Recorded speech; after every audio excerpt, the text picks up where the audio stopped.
ಎಲ್ರಿಗೂ ನಮಸ್ಕಾರ. ಇನ್ಫೋಸ್ಟ್ರೀಮ್ ಯೂಟ್ಯೂಬ್ ಚಾನಲ್ಗೆ ಪ್ರತಿಯೊಬ್ಬರಿಗೂ ಸ್ವಾಗತ. ಇದು ಕನ್ಸ್ಟ್ರಕ್ಷನ್ ಆಫ್ PDA ಪಾರ್ಟ್ 1 ನೋಡಿಲ್ಲ ಅಂದರೆ ಅದರ ಲಿಂಕನ್ನು ನಾನು ಡಿಸ್ಕ್ರಿಪ್ಷನ್ನಲ್ಲಿ ಕೊಟ್ಟಿರ್ತೀನಿ. ಪ್ಲೀಸ್ ನೋಡಿ, ಪ್ಲೀಸ್ ಸಪೋರ್ಟ್ ಮಾಡಿ, ಸಬ್ಸ್ಕ್ರೈಬ್ ಮಾಡಿ. ಸೊ ಎರಡನೇ ಪ್ರಾಬ್ಲಮ್ ಏನು ಅಂದರೆ, ಲ್ಯಾಂಗ್ವೇಜ್ ಏನು ಕೊಟ್ಟಿದ್ದಾರೆ, A⁴n B⁴2n ಅಂದರೆ ಏನು, n ವ್ಯಾಲ್ಯೂ 1 ಅಂತ ಅಂದ್ಕೊಳ್ಳಿ. ಸೊ ನಮಗೆ ಸ್ಟ್ರಿಂಗ್ಸ್ ಏನಂತ ಬರುತ್ತೆ, n ವ್ಯಾಲ್ಯೂ 1 ಆದರೆ A⁴1 ಇಂಟು B ಇಲ್ಲಿ 1 ಆದ್ರೇನು 2 into 1 2, so BB. Next n value 2 ಆದರೆ AA BB 2 2s 4 BB ಈ ಥರ ಸ್ಟ್ರಿಂಗ್ ಬರ್ತಾ ಹೋಗುತ್ತೆ. ಸೊ ನಾವೇನು ಮಾಡಬೇಕು ಅಂದರೆ, ಒಂದು ಸ್ಟ್ರಿಂಗ್ನ ನಾವು ತೊಗೋಬೇಕು. ಯಾವುದನ್ನು ತೊಗೊಳೋಣ, ಇದೇ ಸ್ಟ್ರಿಂಗನ್ನು ತೊಗೊಳೋಣ, AA BB BB. ಸೊ ಈ ಸ್ಟ್ರಿಂಗನ್ನು ನಾವು ತೊಗೊಂಡಿದ್ದೀವಿ. ಸೊ ಇದು ನಾನು ಆರಾಮಾಗಿ ಮಾಡ್ತಾಯಿದ್ದೀನಿ, ಆದರೆ ಫುಲ್ ಡಿಸ್ಕ್ರಿಪ್ಷನ್ ವೈಸ್ ನಾನು ಮಾಡಿರೋದು ಪಾರ್ಟ್ 1ಅಲ್ಲಿ. ಅದನ್ನು ನೋಡಿದ್ರೆ ಈಸಿಯಾಗಿ ಅರ್ಥ ಆಗುತ್ತೆ, ಅದನ್ನು ನೋಡಿ ಇದನ್ನು ನೋಡಬೇಕಾಗುತ್ತೆ. ಸೊ ಫಸ್ಟಿಗೆ ಏನು ಮಾಡಬೇಕು ಅಂದರೆ, ಒಂದು ಸ್ಟ್ಯಾಕಿಗೆ ನಾವು ಕಳಿಸ್ತಾ ಹೋಗ್ಬೇಕು. ಸೊ ಇನಿಷಿಯಲ್ Z0 ಇರುತ್ತೆ. ಸೊ ಫಸ್ಟ್ ಏನು ಮಾಡಬೇಕು, ಎನ ಸ್ಟ್ಯಾಕಿಗೆ ಲೋಡ್ ಮಾಡಬೇಕು. ಸೊ ಹೇಗೆ ಬರೆಯೋದನ್ನ, ಡೋ ಇಂಟು Q0 ಇನಿಷಿಯಲ್ ಇಂಟು ಎನ ನಾವು ಲೋಡ್ ಮಾಡ್ತಾಯಿದ್ದೀವಿ. ಫಸ್ಟ್ ಇನಿಷಿಯಲ್ ಏನಿತ್ತು, Z0 ಇತ್ತು. ಸೊ Q0 ಇಂಟು Q0 ಈಗ ಟೋಟಲ್ ಏನಾಗಿದೆ, AZ0 ಲೋಡ್ ಮಾಡಾದಮೇಲೆ AZ0 ಆಗಿದೆ.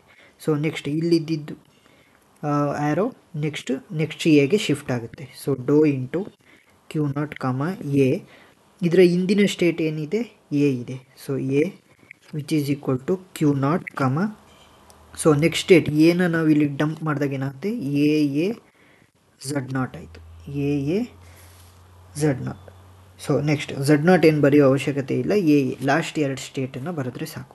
ಸೊ ನೆಕ್ಸ್ಟ್ ಬಿಗೆ ಅದು ಜಂಪ್ ಆಗಬೇಕು. ಆದರೆ ಇಲ್ಲಿ ಬಿಗೆ ಜಂಪ್ ಆಗಬೇಕಾದ್ರೆ ನೆಕ್ಸ್ಟ್ ಸ್ಟೇಟ್ಗೆ ಹೋಗ್ಬೇಕಾದ್ರೆ ನಾವು ಇನ್ನೊಂದು ಸ್ಟೇಟನ್ನು ನಾವು ಚೇಂಜ್ ಮಾಡಬೇಕಾಗುತ್ತೆ. ಹೇಗೆ ಅಂದರೆ, ಡೋ ಇಂಟು Q0 ನಾವು ಏನು ಲೋಡ್ ಮಾಡಬೇಕು, ಬಿ, ಅದರ ಹಿಂದೆ ಏನಿದೆ A which is equal to Q0 ಇಲ್ಲ, ಯಾಕಂದರೆ ನೆಕ್ಸ್ಟ್ ಸ್ಟೇಟ್ A ಆದಮೇಲೆ ಬಿಗೆ ಲೋಡ್ ಮಾಡ್ತಾ ಇರೋದು, ಅದಕ್ಕೋಸ್ಕರ ನೆಕ್ಸ್ಟು ಇನ್ನೊಂದು ಆಲ್ಫಾಬೆಟ್ ಬರೋದ್ರಿಂದ ಅಲ್ಲಿ ನಾವು ನಲ್ ಅಂತ ಹಾಕಬೇಕು. ಸೊ ನಲ್ ಅಂತ ಹಾಕಬೇಕು, ಯಾಕಂದರೆ ನಾವು ಒಂದು ಎನ ನಾವು ರಿಮೂವ್ ಮಾಡ್ತೀವಿ. ಯಾಕಂದರೆ ಬಿ ಬಂದ ತಕ್ಷಣ ನಾವು ಸ್ಟ್ಯಾಕಿಂದ ಎನ ರಿಮೂವ್ ಮಾಡ್ತಾ ಹೋಗ್ಬೇಕು. ಸೊ ನೆಕ್ಸ್ಟ್ ಡೋ Q1 B Q1 ನಾವು ನೆಕ್ಸ್ಟ್ ಏನು ಮಾಡಬೇಕು, ಬಿನ ಮತ್ತೆ ಲೋಡ್ ಮಾಡಬೇಕು. Q1 B ಇಂಟು ಅದರ ಹಿಂದೆ ಏನಿದೆ A which is equal to Q2, ಯಾಕಂದರೆ ನಾವು ಏನು ಕೂಡ ರಿಮೂವ್ ಮಾಡಿದಾಗ Z0 ಮಾತ್ರ ಉಳಿದಿದೆ. So Q2 epsilon. Next do into Q2 B, ಲಾಸ್ಟಲ್ಲಿ ಉಳಿದಿರೋದೇನು Z0 which is equal to ಇಲ್ಲಿ ಬಿ ಬರಬಾರ್ದು, ಎಪ್ಸಲಾನ್. ಯಾಕಂದರೆ ಇಲ್ಲಿ ನಮಗೆ ಆಲ್ರೆಡಿ ಇಲ್ಲಿ ನೆಕ್ಸ್ಟ್ ಸ್ಟೆಪ್ ಮಾಡ್ತಾ ಹೋದಾಗ ಕೊನೆಗೆ ನಮಗೆ ಎಪ್ಸಲಾನ್ ಬರುತ್ತೆ. ಸೊ ಬಿ ಇಲ್ಲೇ ಇಟಿರೇಟ್ ಆಗ್ತಾ ಹೋಗುತ್ತೆ.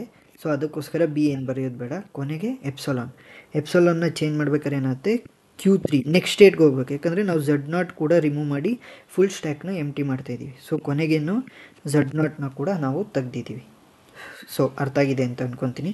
ಸೊ ಇದಕ್ಕೆ ನಾವು ಡಯಾಗ್ರಾಮ್ನ ಬಿಡಿಸ್ಬೇಕು. ಹೇಗೆ ಅಂದರೆ, ಇನಿಷಿಯಲ್ ಸ್ಟೇಟ್ Q0, ಅದಕ್ಕೆ A ಕೊಟ್ಟಾಗ AA, next A, Z0, next B ಕೊಟ್ಟರೆ A, ಕೊನೆಯಲ್ಲಿ ಉಳಿದಿರೋದೇನು A ಮಾತ್ರ. ನೆಕ್ಸ್ಟ್ Q1 ನಾವು ಇದನ್ನು ಮಾಡ್ತಾನೆ ಇದನ್ನು ಫಿಲ್ಅಪ್ ಮಾಡಿದ್ರೆ ಈಸಿ ಆಗುತ್ತೆ, ನಾನು ಹಿಂದಿನ ವಿಡಿಯೋದಲ್ಲಿ ಎಕ್ಸ್ಪ್ಲೇನ್ ಮಾಡಿದ್ದೆ. ನೆಕ್ಸ್ಟ್ B, A ಬರ್ ಎಪ್ಸಲಾನ್, ಇಲ್ಲಿ ಏನೇನು ಬಂದಿದೆ ಅದನ್ನು ನಾವು ಇಲ್ಲಿ ಡಿಸ್ಕ್ರೈಬ್ ಮಾಡ್ತಾ ಹೋಗಬೇಕು.